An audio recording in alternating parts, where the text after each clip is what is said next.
Hey Globe Trekkers, it's Ryan with Cruise Planners, and this is Travel Talk with Ryan.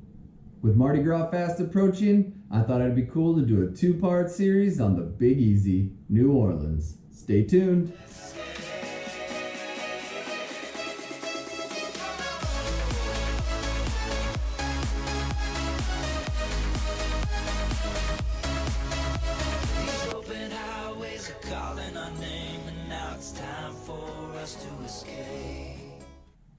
Welcome back.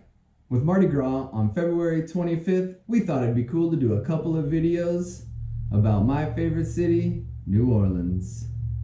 Over 2 million people will pack themselves into the French Quarter for a night of drinking and debauchery.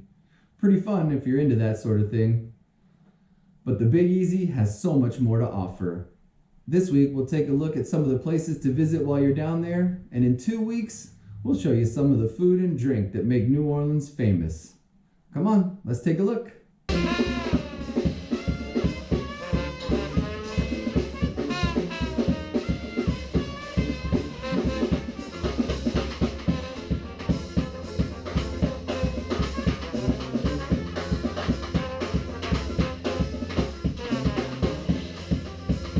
The most popular place in New Orleans is Bourbon Street in the French Quarter, known for the mini bars and great nightlife. It can be a fun place for an evening out. We have all heard the stories or know someone who has been part of the fun. But another street, just as fun and not as busy, is Frenchmen Street. A short walk from the party life of Bourbon Street, and you're in live music capital of New Orleans. There are over a dozen jazz clubs in a 3-block stretch, all with live music and a chill atmosphere. We even found a couple of open-air art galleries right on the side of the street. It was a great evening, and we had just as much fun in a low-key setting. Some of the best things to see are just outside all that nightlife and are full of rich history and spooky fun. A popular attraction to see are the many above-ground cemeteries. Built for a few different reasons, these tombs were constructed as a way to save space, as many family members can be buried in the same tomb. The culture of New Orleans comes from the French and Spanish. Both come from Catholic backgrounds, and traditionally they commit to 1 year of mourning and burial of the whole body. Once sealed, these tombs start a natural cremation process due to the heat through most of the year in New Orleans. The tombs begin to naturally decompose the body, leaving only the bones. Due to this natural cremation phase, these tombs cannot be opened for a year and a day as to not disturb the bodies on their death day anniversary. Not to mention that most of New Orleans is below sea level, making it difficult to keep a body underground.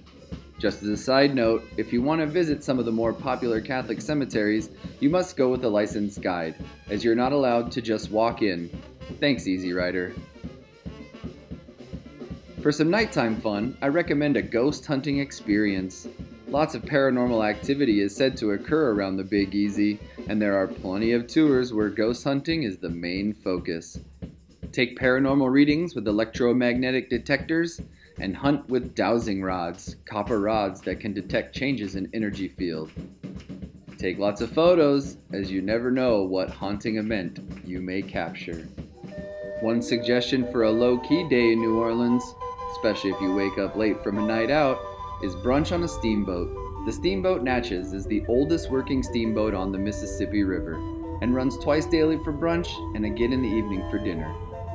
It's a great place to relax, eat a pretty decent buffet meal, and take in some wonderful sights. It is also a sightseeing cruise as well.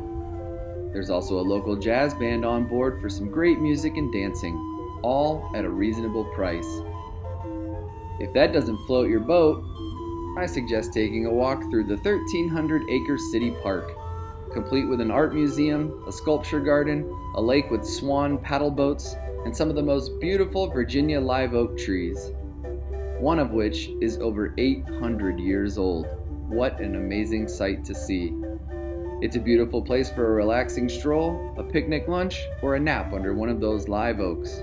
Not to mention, it's surrounded by some very beautiful antebellum mansions. If you're looking to get out of the city and experience some of Louisiana's other beauties, might I suggest a swamp tour. Out on a swamp in a flat-bottom boat with a real Cajun guide searching for gators and learning about the history of the swamplands and what led to the areas becoming flooded. It's a peaceful ride, and it can get pretty exciting when a gator is right off the side of the boat. There's more to the swamplands than you would expect. It's a really great trip with plenty of facts and fun. Another great sight to see are the many old sugar plantations that line the Mississippi River. In the mid-1800s, the highest concentration of millionaires in the U.S. could be found in the 120 miles from New Orleans to Baton Rouge. From large Southern-style plantation homes to beautifully colored Creole plantation homes, there are many tours to immerse yourself in mid-1800 Louisiana culture. There are many sights to see and lots of history to learn about in New Orleans. If you've never been, take it from me.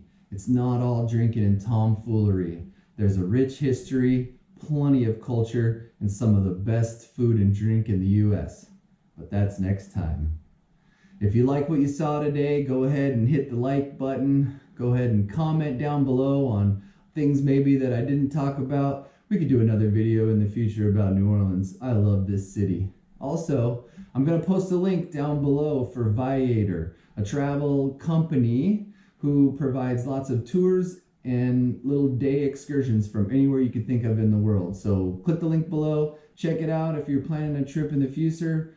Also, don't forget to subscribe and hit that little bell icon so you get notified next time I post my video, Food and Drink in New Orleans. Until then, Globe Trekkers, keep on traveling.